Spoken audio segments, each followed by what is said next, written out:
Welcome to History at Home, bringing the museum to you. I'm Sarah Byers, talking to you today about the Oneida Silver Company in Niagara Falls.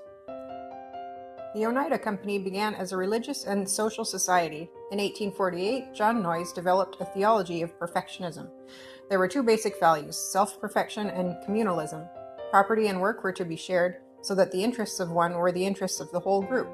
The small unit of a family became the larger unit of a group. The Oneida Community Mansion House in upstate New York was built in phases from 1848 to 1880 and served for the social practices of a 300-person commune living as one family.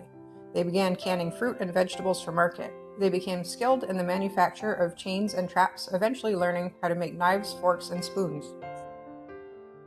For 33 years, under the leadership of John Humphrey Noyes, the religiously based perfectionist community challenged contemporary social views on property ownership, gender roles, child-rearing practices, monogamous marriage, and work.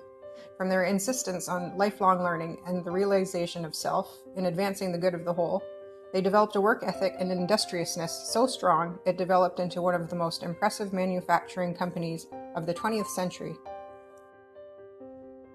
In 1880, the community disbanded and formed a joint stock company to be owned and operated by former members of the community, and in the 20th century they changed its name to Oneida Limited. In the late 19th century, the company suffered from the depression of the times, but in January 1894, the son of the founder rejoined the company. His experience outside in other businesses allowed him to see the weaknesses in the company. He won a proxy fight and gained control of the company and head of the Niagara Falls plant. By the age of 30, he had gained control of the entire company so that by 1899, the company announced the largest profits in its history and paid shareholders a dividend of 7%. As local criticism of the communal nature of the group had grown, the leader chose to purchase a small property in Ontario. In 1926, they established the Oneida Silversmith Factory in Niagara Falls. They built offices and their factory on a large tract of land along the north side of Clifton Hill on Ellen Avenue. In 1963, the Oneida Community Development Company Canada built a tower and stores as a complex facing Falls Avenue. An observation tower, 104 meters tall, was built on the site of the factory. It was capped by a two-story observation deck capable of holding 1,500 people.